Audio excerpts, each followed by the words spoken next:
प्रिय भक्तगण, आज हम आपको एक कथा का श्रवण करा रहे हैं जो सुनने मात्र से आपके जीवन में सुख, संपत्ति और धन की वर्षा होगी।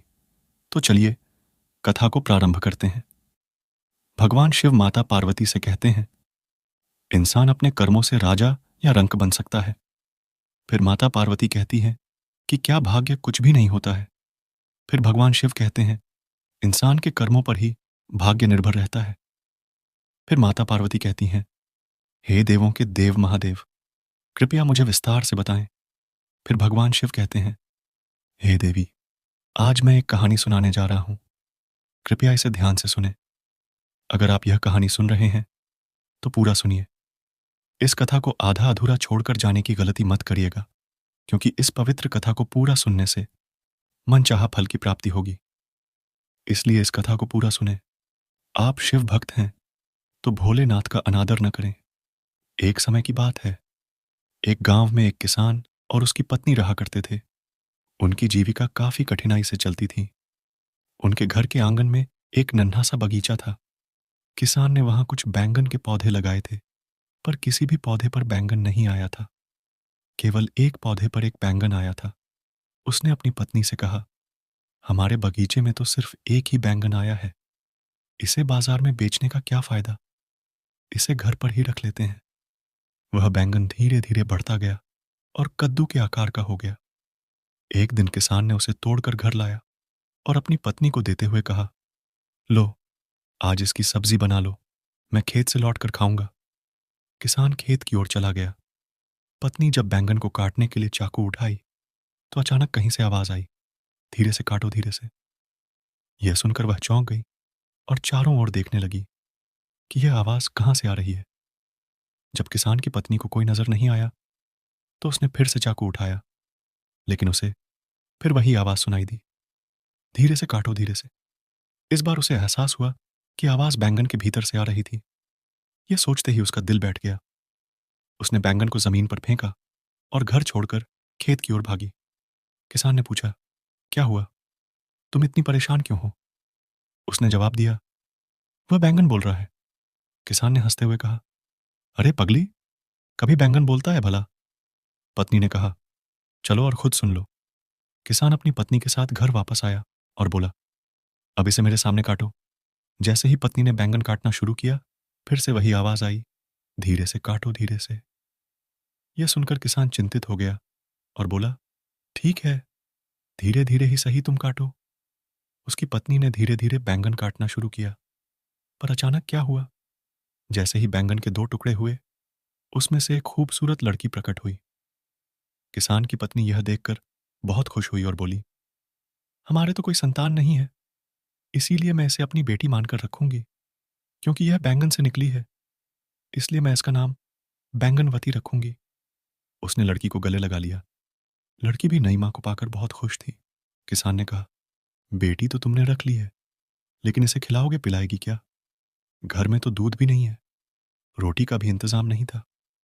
पत्नी ने कहा, तुम इसकी फिक्र मत करो, मैं अपनी बेटी का पालन पोषण कर लूंगी। समय के साथ साथ बैगनवती बड़ी होती गई और उसकी सुंदरता भी निखरती गई। एक दिन जब किसान खेत में काम कर रहा था, बैगनवती भी वहीं अपने पिता की मदद कर रही थी। उसी समय वहां से एक राजा गुजरा, जो अक्सर वेश बदलकर अपने राज्य की जनता का हाल चाल जानने के लिए घूमा करता था, और इस अवस्था में उसे कोई पहचान नहीं पाता था। जाते जाते राजा की नजर खूबसूरत बैगनवती पर पड़ी। उसने एक व्यक्ति से पूछा कि यह लड़की किसकी है। उस व्यक्ति ने जवाब दिया, यह किसान की बेटी है। राजा महल पहुंचकर किसान को बुलाने का हुक्म देते हैं। किसान के आने पर राजा पूछते हैं, आज तुम खेत में काम करते समय वहां एक युवती थी, वह कौन थी? किसान ने पूछा, महाराज, वह कौन थी? राजा ने जवाब दिया, वह किसी तरह से मेरी पुत्री भी है और नहीं भी। इसका क्या अर्थ है? फिर किसान ने पूरी कहानी राजा को सुना दी। सब जानने के बाद राजा ने कहा कि हम बैगनवती से विवाह कर उसे अपनी रानी बनाना चाहते हैं। किसान आश्चर्यचकित होकर कहता है, हुजूर, क्या आप एक साधारण किसान की बेटी से विवाह करेंगे? राजा ने उत्तर दिया, हाँ, हम उसकी खूबसूरती पर फिदा हो गए हैं। किसान इतना खुश था कि उसकी खुशी का कोई पार नहीं था। वह भागता हुआ अपने घर पहुंचा और अपनी पत्नी को यह सुखद समाचार बताया। उसकी पत्नी भी बहुत प्रसन्न हुई।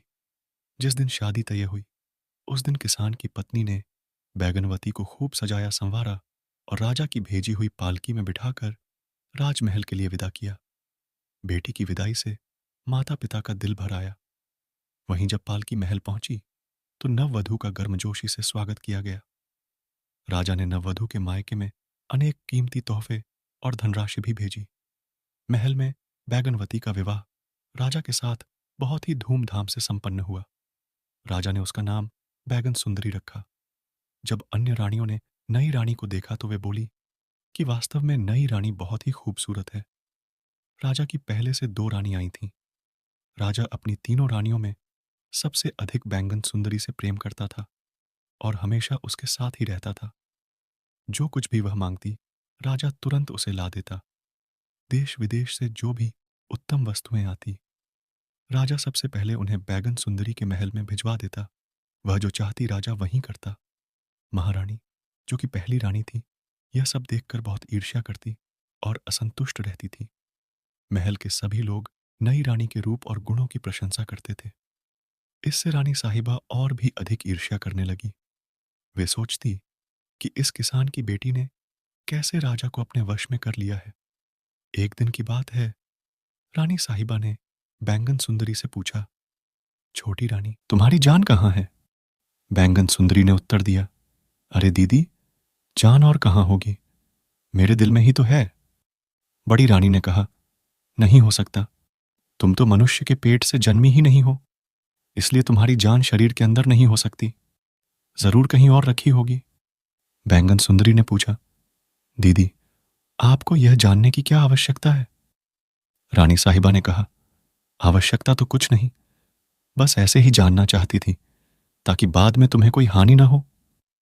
बैंगन सुंदरी ने कहा, दीदी, आप यह चिंता छोड़ दें। अगर मैं यह बात किसी को नहीं बताऊंगी तो मुझे कौन नुकसान पहुंचाएगा? रानी साहिबा ने पूछा, तो क्या तुम्हारी जान तुम्हारे शरीर में नहीं है?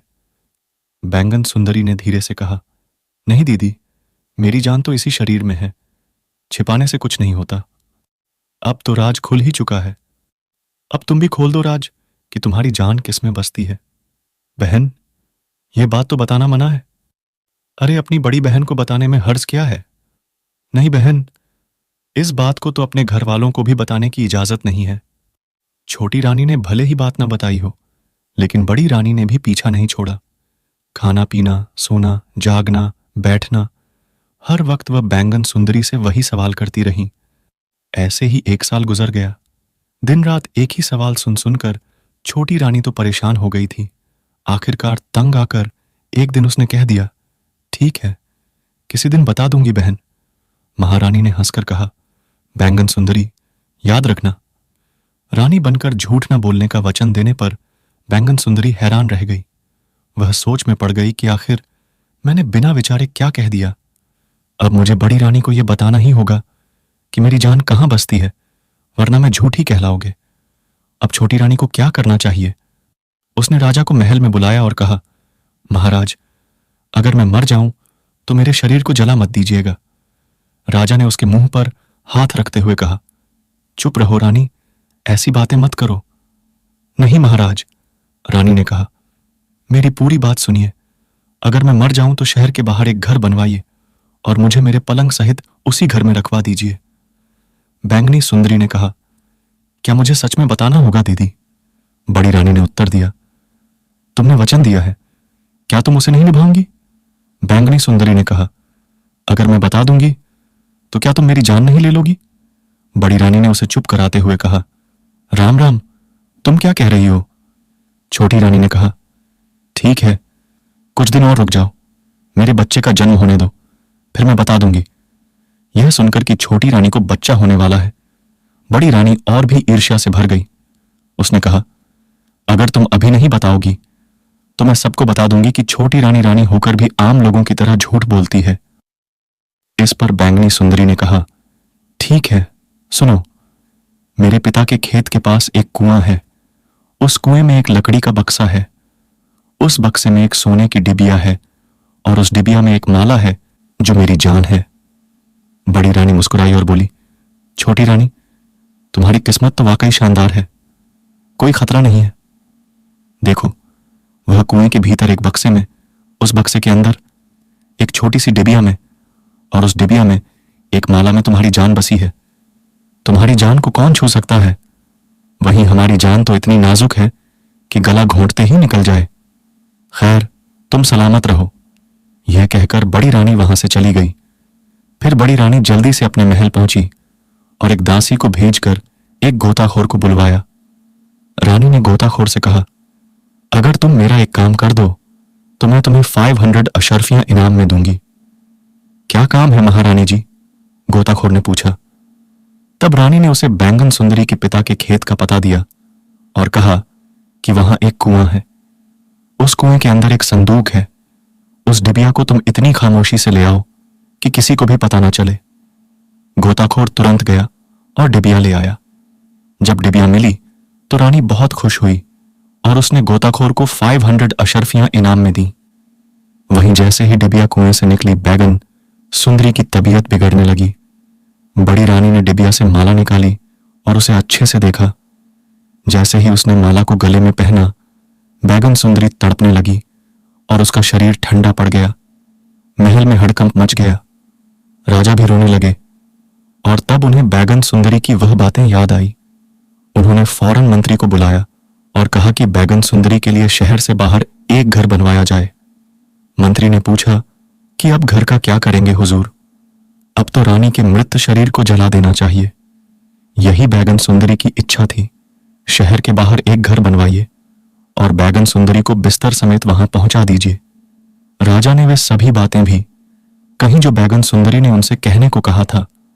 मंत्री ने कहा, जैसी आपकी इच्छा हुजूर। बैगन सुंदरी के कहे अनुसार ही घर बनवा दिया गया और बैगन सुंदरी को बिस्तर समेत वहां लिटा दिया गया। घर के चारों ओर ऊंची दीवारें खड़ी कर दी गई। समय बीतता गया और इस तरह 1 साल निकल गया। सोच की मृत्यु से बड़ी रानी बहुत प्रसन्न थी। उसका मन शांत हो गया था, परंतु राजा बैगन सुंदरी की याद में बहुत उदास रहता था। छोटी रानी का ख्याल आते ही उसकी आंखें भर आती।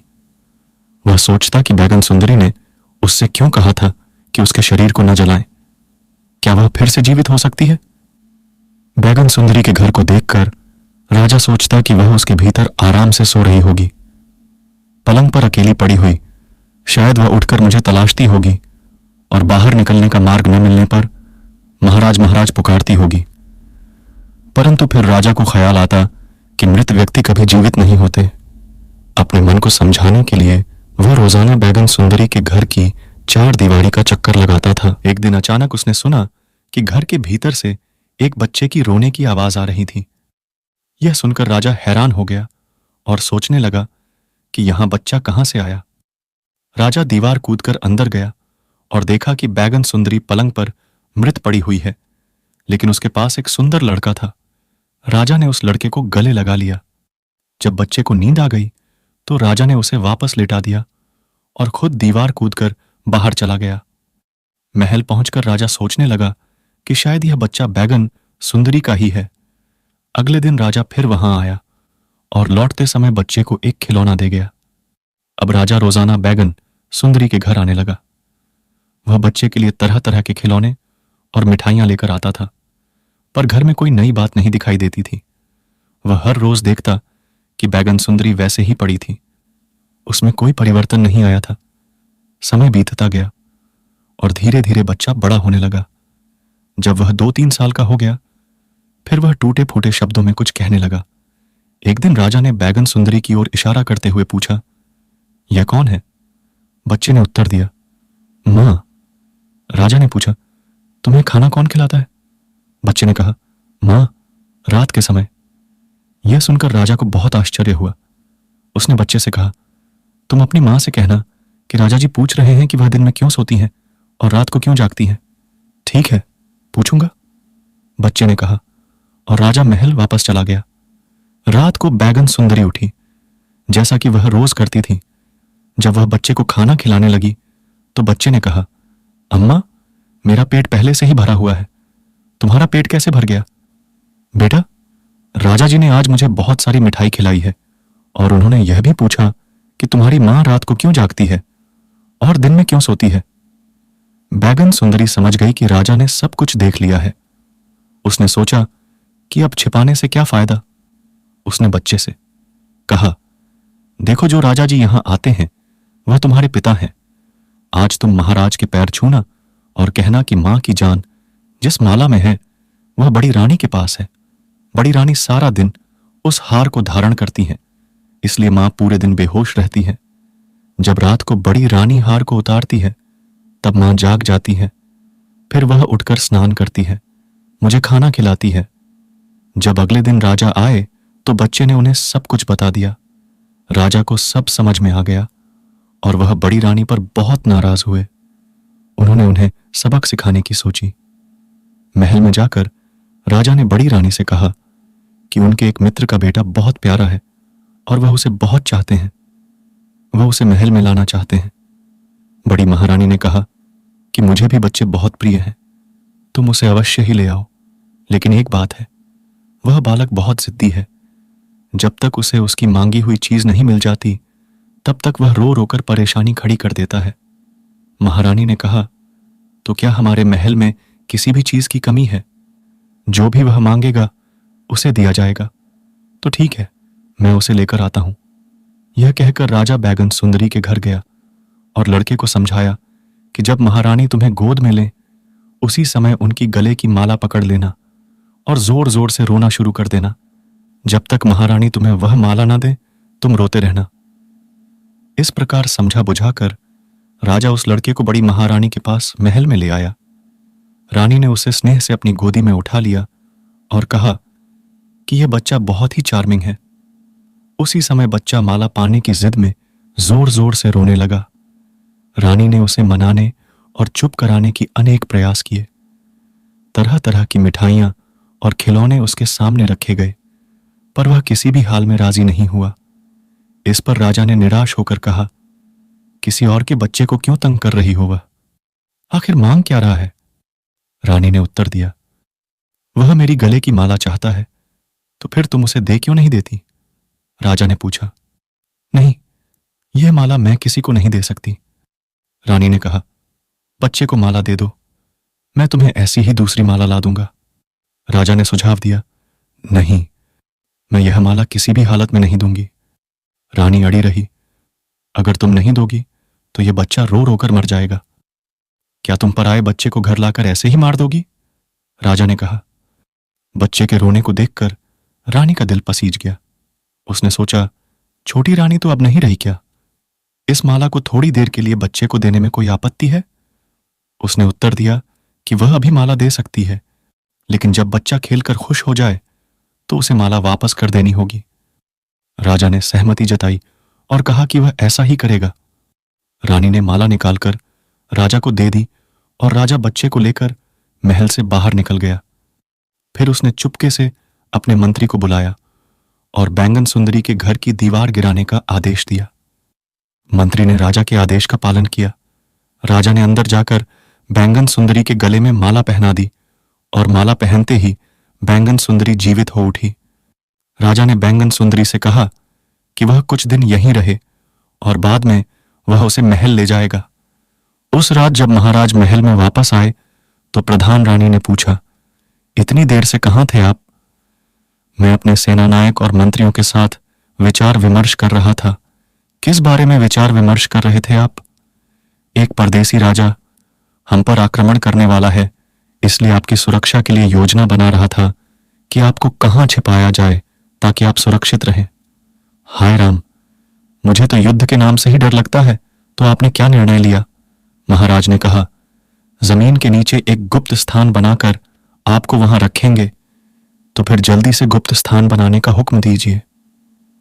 अगले दिन महाराज ने गुप्त स्थान बनवाना शुरू करवा दिया और एक सप्ताह में ही वह तैयार हो गया। महाराज ने प्रधान रानी को वहां छोड़ा और बाहर से ताला लगा दिया। सैनिकों को आदेश दिया गया कि प्रधान रानी को अब जीवन भर के लिए उसी कारागार में रखा जाए। अगली सुबह बैंगन सुंदरी अपने बेटे के साथ महल में आ गई और वह एक सुखी परिवार की तरह रहने लगे, जबकि प्रधान रानी उसी कारागार में रहती रही। उसी गांव में एक फकीर बसता था। वह रोज घने जंगल को पार कर खाने की खोज में किसी न किसी के द्वार पर भीख मांगने जाता। आज भी वह भीख लेकर अपने घर की ओर लौट रहा था और बड़ा प्रसन्न था। उसने बहुत पुराने वस्त्र और जूते पहन रखे थे। फिर भी वह खुशी से झूमते हुए जंगल के पथ पर चला जा रहा था। यह तो हिम्मत की बात है। उसी जंगल में उसी समय एक राजा भी था जो अपनी परिस्थितियों से उदास था और महल छोड़कर वहां आराम फरमा रहा था। अचानक राजा की नजर उस फकीर पर पड़ी। फकीर को इतना आनंदित देख राजा सोच में पड़ गया कि इस आदमी के पास तो कुछ भी नहीं है। इतने पुराने कपड़े, पैरों में घिसे पिटे जूते हैं, फिर भी यह कितना सुखी है। और मैं जो दिन रात अपनी प्रजा और परिवार की सेवा में लगा रहता हूं, फिर भी वे लोग मुझसे खुश नहीं हैं। उन्हें तो बस मेरी गद्दी चाहिए और इसके लिए वे मेरी जान लेने की साजिश भी रच रहे हैं। मूल बात यह थी कि एक दिन राजा ने अपने महल के कुछ सिपाहियों को गुप्त रूप से बातें करते हुए सुना। वे आपस में कह रहे थे कि जब यह राजा चल बसेगा तो उनकी आंखों की किरकिरी दूर हो जाएगी। राजा की पत्नी भी काफी समय पहले उसे छोड़कर जा चुकी थी और उसका कोई पुत्र भी नहीं था, इसलिए उसका कोई अपना नहीं था। जिस दिन से राजा ने अपने विरुद्ध इस षड्यंत्र की बात सुनी, वह बहुत सतर्क हो गया। एक दिन तो उसके भोजन में उसके भाई ने जहर मिला दिया, जिसकी भनक भी राजा को नहीं लगी। खाना खाने बैठे राजा को तब पता चला जब एक बिल्ली ने वह खाना खा लिया और थोड़ी ही देर में मर गई। इस घटना के बाद राजा और भी अधिक सचेत हो गया।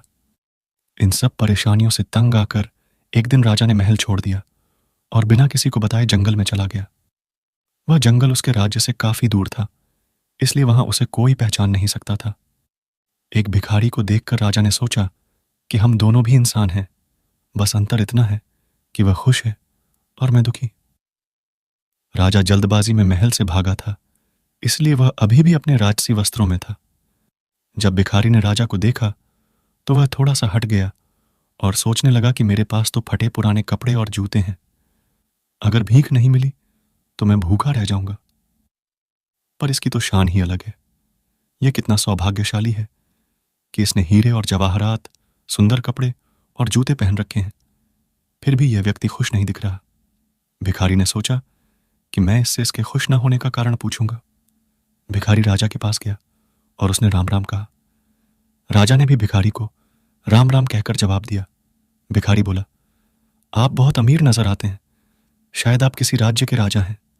राजा ने कहा, हाँ, तुम सही कह रहे हो, मैं सूरतगढ़ का राजा हूं और मैंने अपना राज अपने भाई को सौंप दिया है। मेरे परिवार वाले धन के लिए मेरी हत्या की साजिश रच रहे थे। इससे बचने के लिए मैं यहां शांति की तलाश में आया हूं।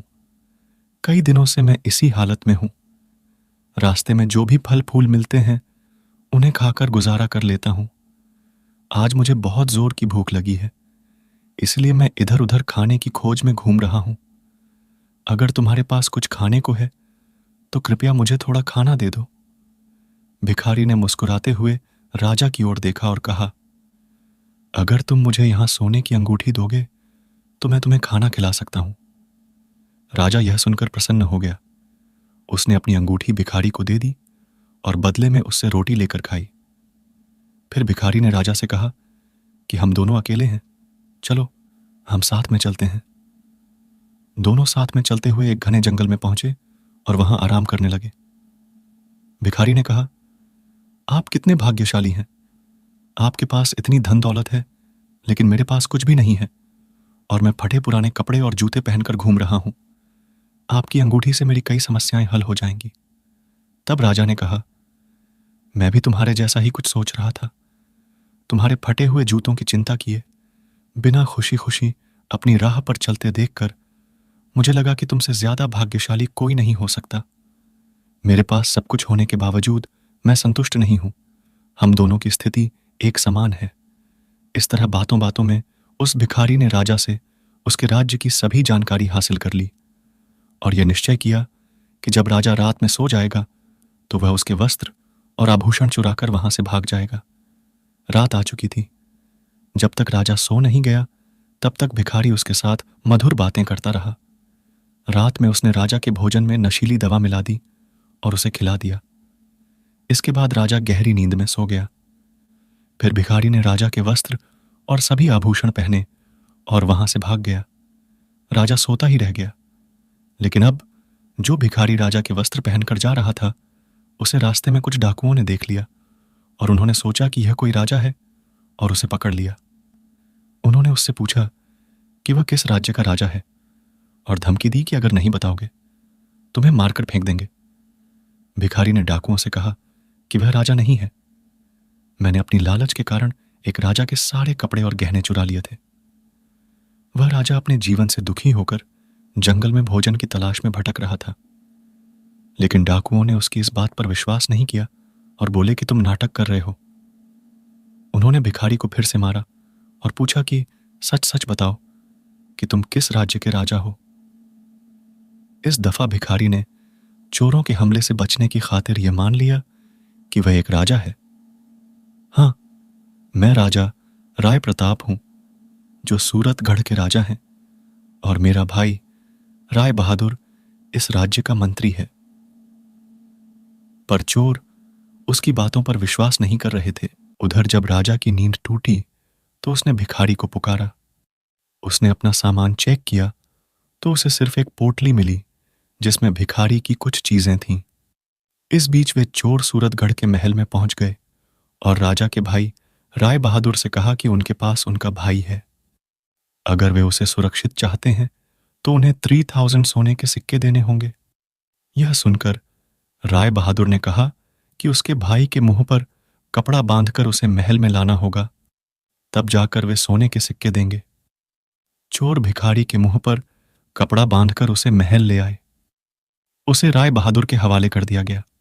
राजा के कपड़े पहने भिखारी को देखकर राय बहादुर को विश्वास हो गया कि यह उसका भाई है। फिर उसने सोचा कि अब वह इसे मारकर खुद राजा बन जाएगा। पर जैसे ही भिखारी के मुंह से कपड़ा हटा, वह बहुत नाराज हो गया। उसने चोरों से कहा कि मैं जानता हूं तुम धन के लालच में मुझसे झूठ बोल रहे हो। यह व्यक्ति मेरा भाई नहीं है। हम तुम्हें 2 महीने देते हैं। मेरे भाई को ढूंढ कर लाओ, वरना तुम सबको मार डाला जाएगा, और अगर भागने की कोशिश की तो जिंदा गाड़ दिया जाएगा। यह सुनकर सभी चोर डर के मारे भाग गए।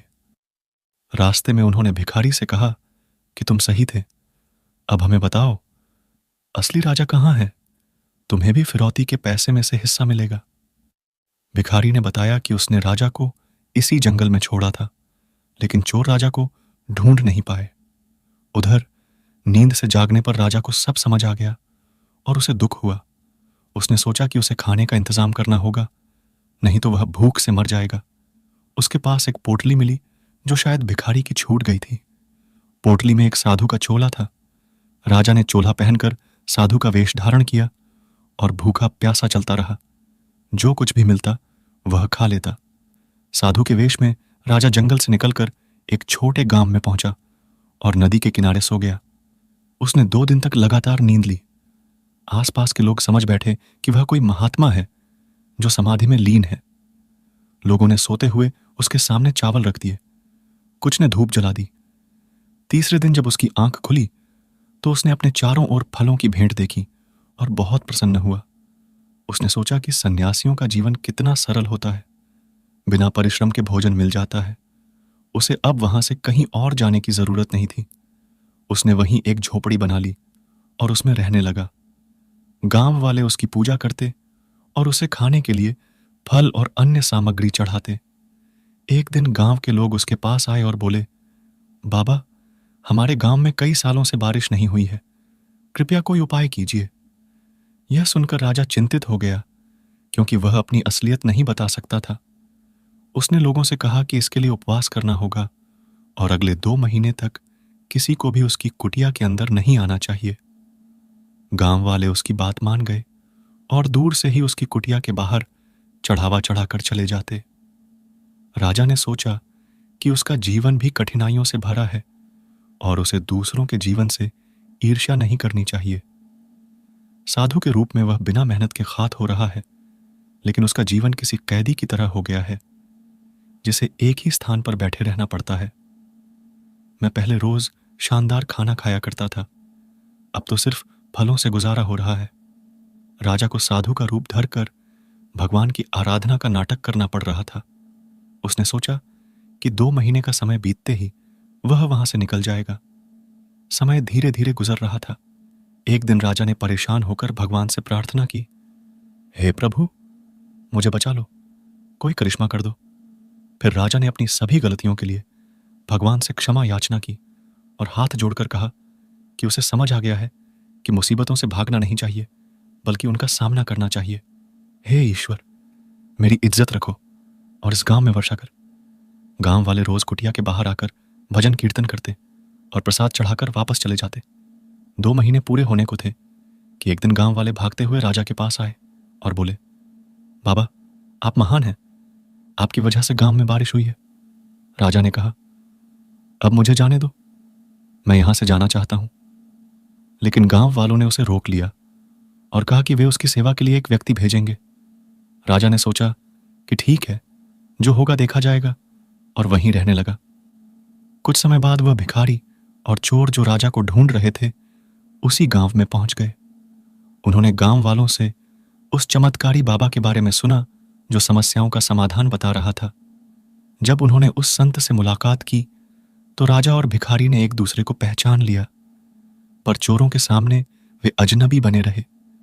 फिर संत के रूप में राजा ने उनसे सवाल किया कि आप लोग कहां से आए हैं। राजा ने कुछ समय तक उन चोरों से बात की और बाद में उन्हें जाने को कहा। इसके बाद सही समय देखकर वह भिखारी राजा से अकेले में मिला और उसने सच्चाई बताई कि लालच में आकर उसने राजा के सारे वस्त्र और गहने पहन लिए थे और उसके तुरंत बाद ही चोर उसके पीछे पड़ गए। चोरों ने उसे लूटा और पूछताछ की कि वह कौन है, कहां से है। तो उसने खुद को राजा बताते हुए अपने राज्य की सारी जानकारी दे दी।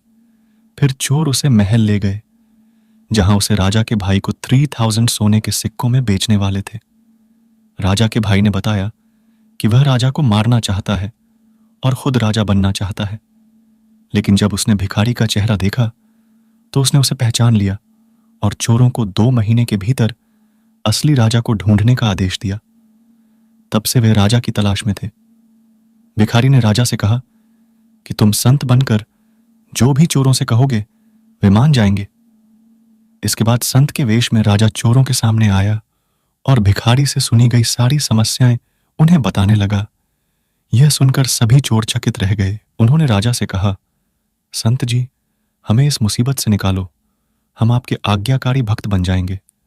साधु वेश में राजा ने कहा, तुम मुझे उस राजा के महल तक पहुंचाओ, मैं वहां जाकर स्वयं सब कुछ देखना चाहता हूं।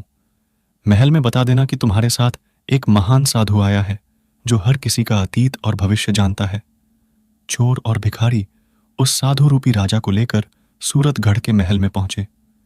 चोरों ने राजा के मंत्री भाई से कहा, हमारे साथ एक विशिष्ट महात्मा आए हैं जो आपको आपके भाई राजा राय प्रताप से मिलवा सकते हैं। राजा अपने भाई से बहुत प्रेम करता था, पर अब उसे यह मालूम हो गया था कि उसका भाई उसकी जान का दुश्मन बन चुका है। महल में साधु के वेश में आए राजा की बहुत सेवा की गई। फिर उसका भाई उनके पास आकर बोला, बाबा, कृपया मुझे मेरे भाई से मिलवा दीजिए। आज मैं इस राज्य का राजा बनने वाला हूं। मेरा भाई बिना कुछ बताए महल छोड़कर चला गया है। तब साधु रूपी राजा चोरों के पास गया और उनसे बोला कि वह थोड़ी देर के लिए राजा का भाई बन जाए। साधु ने राजसी वस्त्र पहने और दरबार में प्रवेश किया। यह देखकर सभी प्रजा चकित रह गई। लोग राजा को वापस देखकर उनकी जय जयकार करने लगे। लोगों ने राजा से पूछा कि वे इतने दिनों तक कहां थे। वहीं राजा का भाई यह सब देखकर दंग रह गया और लोगों से कहने लगा कि यह उसका राजा भाई नहीं है। उसने राजा को चेतावनी दी और कहा, आप यहां से चले जाइए, नहीं तो आपको महल से बाहर का रास्ता दिखा दिया जाएगा। राजा का एक निष्ठावान सेवक, जो यह सुनकर आंसू बहाने लगा, बोला, मैंने आपको पहचान लिया है, आप ही हमारे सच्चे राजा हैं, मुझे माफ कर दीजिए। मैंने ही आपके भोजन में विष मिला दिया था। इसके बदले में आपके भाई ने मुझे 1000 स्वर्ण मुद्राएं देने का वादा किया था।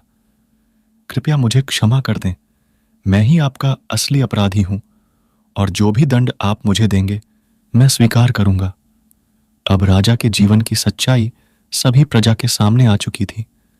सभी राजा के भाई को तिरस्कार की नजरों से देख रहे थे। राजा ने अपने मंत्रियों को आदेश दिया कि वे उसके भाई को महल से निकाल दें। उसे 1 साल के लिए राज्य छोड़ना होगा। जब उसे अपनी गलती का एहसास होगा तो वह वापस आकर महल में काम करने का योग्य हो सकेगा। इस तरह राजा राय प्रताप ने फिर से अपने राज्य की राजनीति संभाली और प्रजा की सेवा में लग गए। उन्होंने एक मंत्री को महल का काम सौंपा और चोरों को माली का काम दिया।